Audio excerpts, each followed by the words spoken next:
A jig has always been one of my favorite cold water baits to catch big bass. This week you want to pay real close attention as Edwin Evers takes us in depth and shows us just how good it can be.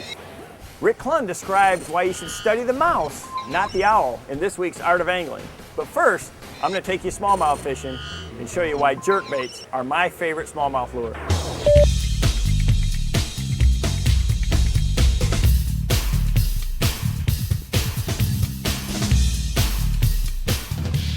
There he is. Oh man, did he just... That's what I love about smallmouths when they're hitting jerkbaits, is they about just jerk the rod out of your hand. When you're jerking jerkbaits for smallmouth, it's different than largemouths. I'm gonna be a lot more aggressive with my action, than I would in most situations with a largemouth, even in cold water. Golly. And I'm using a floating bait that has a lot of action. The key with these fish right here is they are super aggressive by nature. So I'm really snapping the rod back and forth hard. You gotta have that erratic action.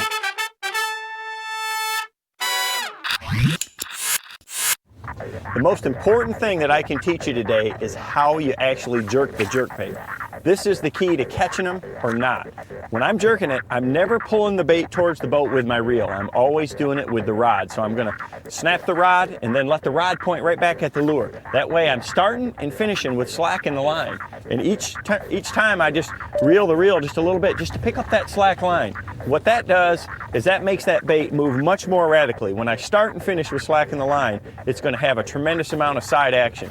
And I'm jerking it hard too. You wanna really snap it and point that rod right back at the lure. That really makes that bait jump forward and then glide to the side. And that's right there is the key to catching big smallies with a jerkbait. Color is real important for smallies with jerkbaits. I mean, the clearer the water, boy, the more natural that it really needs to be.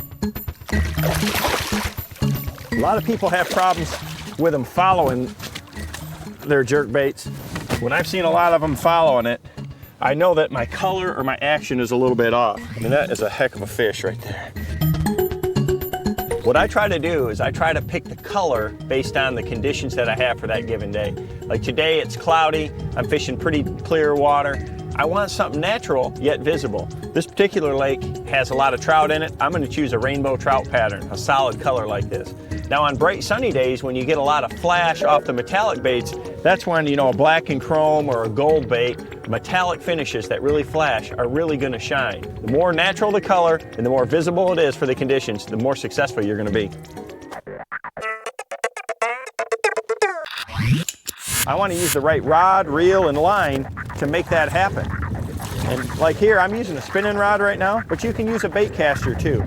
I use a 6.5 or a 6-foot 10-inch medium heavy action. Again, whether it's spinning or bait casting, a large capacity reel, and fluorocarbon line. Fluorocarbon is a real key because it's so low in stretch that it really helps me get the maximum action out of that bait. When I make a long cast and snap that rod, you know, and it's a stiffer rod to begin with that fluorocarbon, it really makes that bait come alive in the water and gets that erratic action. And usually I use lighter line. You know, I'm gonna use 8, 10, and 12 pound test fluorocarbon for doing this, and that really makes that bait come alive and still gives it good running depth.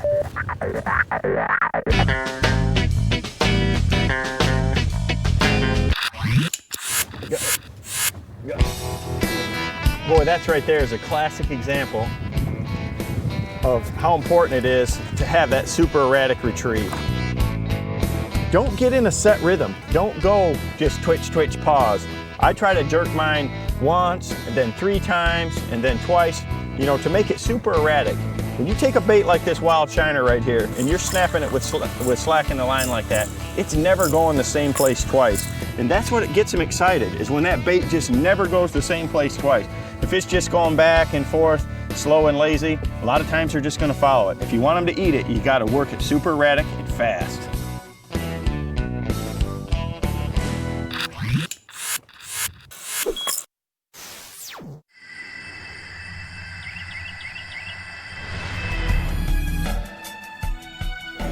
Big bass especially like to get around heavy cover in the winter. Edwin explains it all as this week we go in depth.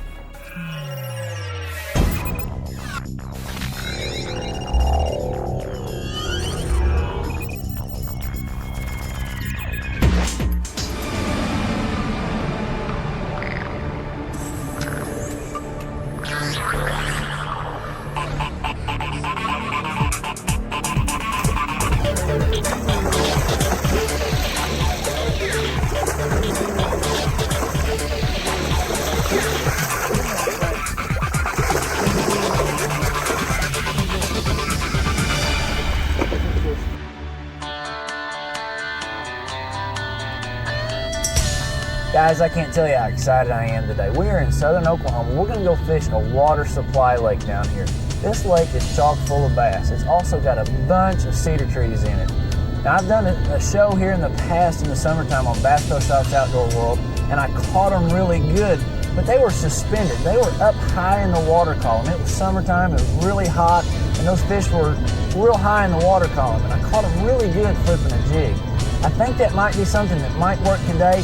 I don't know how deep they're going to be, so that's something we're going to have to determine when we get out there. But it's one of those overlooked times when you get the whole lake to yourself this time of year. This is going to be one of my first fishing trips in the new Nitro Z9, and can't wait for the season to start where I can be out there and show all my buddies. I guarantee you they're going to be jealous when they see this thing. It's the first time I've been out in a while and the water temperature's at 45.3. I'm sitting here racking my brain trying to figure out how I'm going to catch them today. It's going to be a little tough, I'm thinking, especially with the sun not out. And I think once the sun gets up later this afternoon and warms things up, it could get a lot better. I'm going to guess these fish are going to be holding really tight. We've had a real severe cold front right here in Oklahoma. We had snow on the ground just north of here, and I'm not going to lie to you, it's going to be a tough bite here to start things off. It's a little colder right here. That's right where it changes. A lot of times that's where I start my fishing, is right where it starts to change from real cold water to the warmer water. A lot of times those fish will congregate right there. So I'm going to shut it off and we're going to start right here. That's the standard jig right out of the package, and it's a beautiful jig. That's a Bass Pro Shops XPS jig.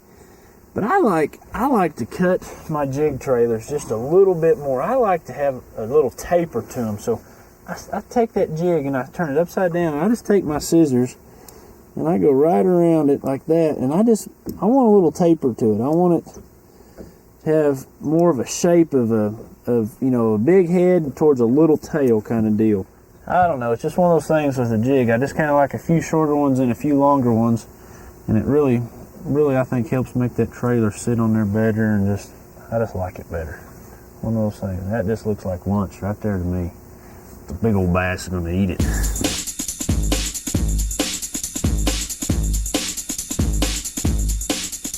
Anytime you're unfamiliar, you hadn't been out there, you just got to put your trolling motor down and start finding. I put the trolling motor down and I started working my way out of that creek. And I knew they had to be somewhere from the back of that creek to the front of that creek, somewhere in the middle.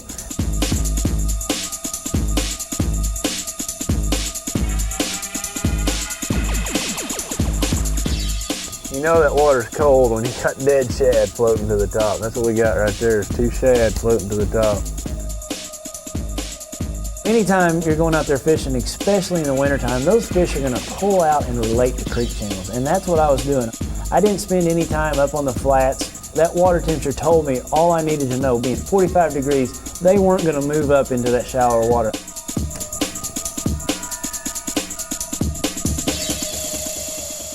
I've got a 1/2 ounce jig on. That's just one of my favorite jigs. I like a heavy jig. I like it to fall fast. But I'm sitting there thinking to myself, man, that jig's falling fast in 45 degree water. I'm gonna try it just a little bit longer, but I probably need to go to a 3/8, just a slower fall in colder waters. That's what I'm saying. Right here's the 1/2 ounce jig, and this is a 3/8. You know, it just seems more natural. Everything in this colder water is moving slower. You know, a fast jig going by, that doesn't seem natural in 45 degree water. So I want something falling a little slower, moving a little slower. You know, the metabolisms of the fish and the bait fish and the crawdads and everything is a lot slower in colder water.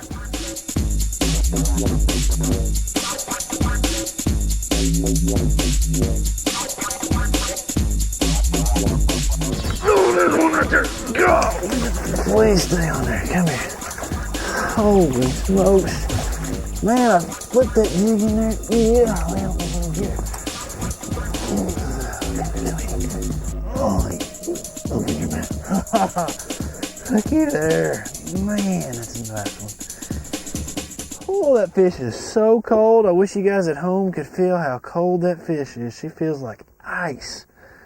Man, that's a good one, though. Thank you, girl. You know, I've been fishing here for about an hour or two this morning. Hadn't been getting any bites, and I flipped it in there, and come on, jig, fall. And I was like, oh, Edwin, that's a fish. I set the hook, and that was the result right there. It's really important to watch your line. You know, most of the time that jig's falling straight down through those trees, and that time it didn't fall, and that's when you need to be paying attention. Do a little better job paying attention than I did. I was trying to shake it some more to get it to fall down, but that was what we're after right there. You know, I caught that first fish right there, and I was shocked at how shallow that was. I flipped my jig in that tree, and I expected that jig to go to the bottom, and I'd get the bite at the bottom. That thing stopped and went about 4 or 5 foot down, and it stopped. I mean, when it stops, it's one or two things. It's either the tree, or in this case, it was a fish. Oh, man. Man, that fish clogged me. Stay on it. Oh, that's a pretty one, isn't it? Come here, sweetie. Come here, sweetie. Oh, come here, come here, come here, come here. I got you. Woo!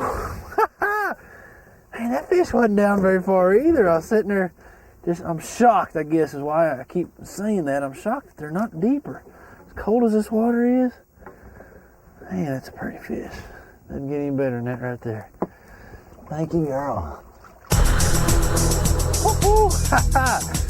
Hey, we might have figured something out there. You know, that's 2 trees right in a row.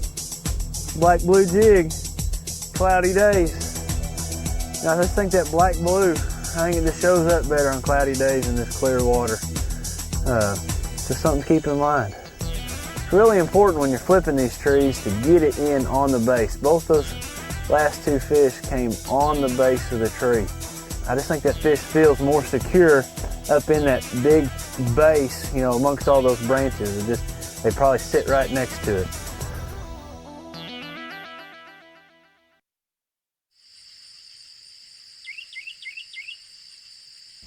I love fishing these new Cyberflex baits, but they're different than your regular soft plastics. You gotta learn how to rig them if you wanna be successful and hook more fish.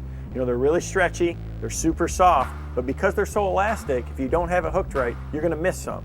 So what I try to do is when I rig it like a normal Texas rig, I'm gonna run it all the way through and then skin hook that on there so it's totally weedless. That way when a bass bites it, it pops free and I'm gonna get an open, perfect hook set on it.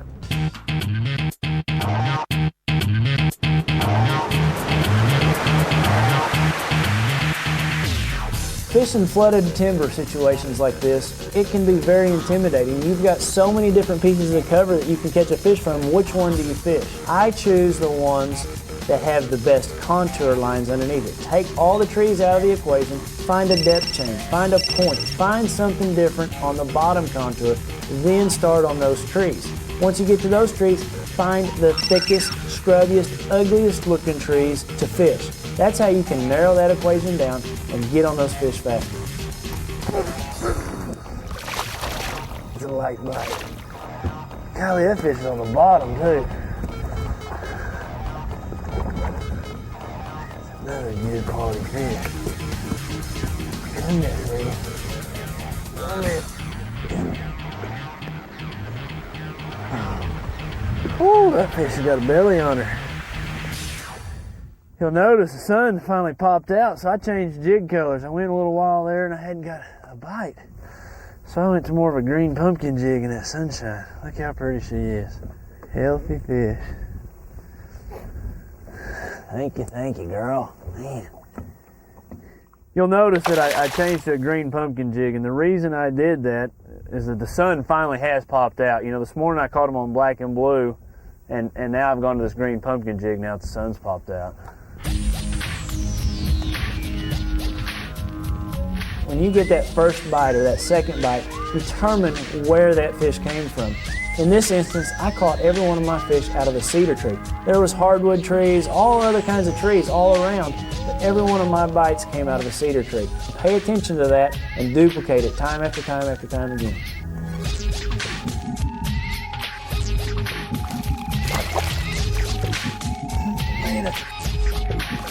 I was using 65-pound braid. You know, smaller lines would snap trying to bring those big fish out of that heavy cover.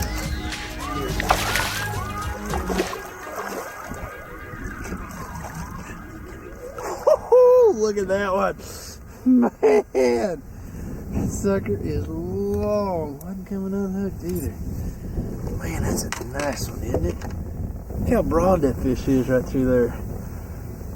Pretty, pretty. Healthy, healthy fish. Lots of yellow in it too. Man, thank you, girl. Oh man, it was fun.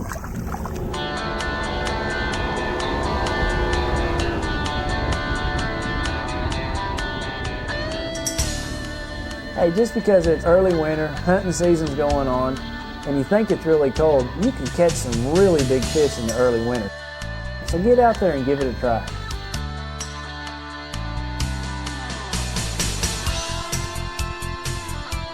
You know, you can't be scared to put your lure where the fish are, and you can't go wrong doing that. You may lose a few jigs, but there's a Bass Pro Shop store right around the corner to get you some more.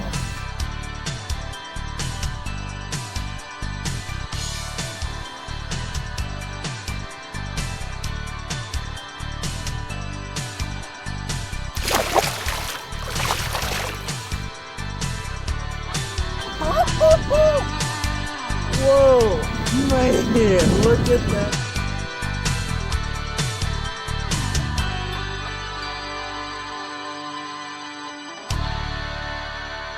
Man.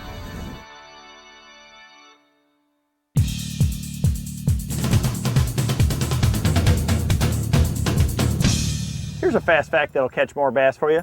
Always use a trailer hook on your spinnerbait and make sure that it's free to swing like this. That way if your bait's fluttering down, the hook is going to be following right behind the bait, right in the back of the skirt, right where a short striking bass is going to hit it.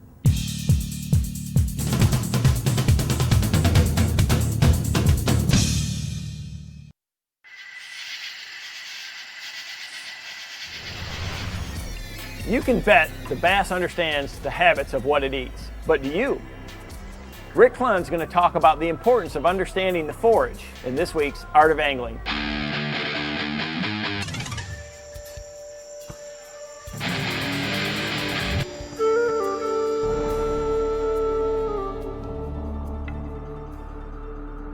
I was participating several years ago in an outdoor awareness and survival school. It was a week-long school, and I'd got to know this old Apache elder that was teaching part of the school. And he kind of got interested in me being a professional angler, and at that point in time I'd already won 4 world championships. And about 3 days into the school he goes, "Do you realize that you guys do this all backwards?" And you know, and my initial ego instinct was to become defensive, but I had enough respect by now for this gentleman that I really said, "Well, what do you mean?" And he says, "Well, you're going about it all backwards. If I wanted to understand the owl, I don't study the owl, I study the mouse." And it really floored me when he said that, because I knew immediately what he was saying, because I had spent essentially all my career studying the bass and not studying, you know, what controls the bass. You know, I guess the message here is that if I had to start all over, I would spend a whole lot more time studying what controls the bass instead of the bass. And really, if you're a young angler, I highly recommend that you take this approach. The most progress we've made at understanding what controls the bass is that one little small window of time in the spring when he's spawning. That's the only other thing besides food that controls him. And the fact in the last 15 years that anglers have actually become very good at fishing for spawning fish, and we're visually observing them on the nest with these other creatures around them. And what we've learned there is, because you're actually observing visually the fish on the bed, is what he reacts to, what he really defends more aggressively against. And the things like a crawfish, like salamanders, or like a brim, tends to really make this fish incredibly aggressive. And we have learned a lot about that. But nowadays, I'm envious of the young anglers who have this incredible access to the whole world through the internet. You know, and now I'm starting to try to find more information, because it was hard to find on the life cycles of a crawfish, the life cycles of them back then. Now as you have the internet, you can resource the whole world to have a better understanding of what controls the bass. Study the mouse, not the owl.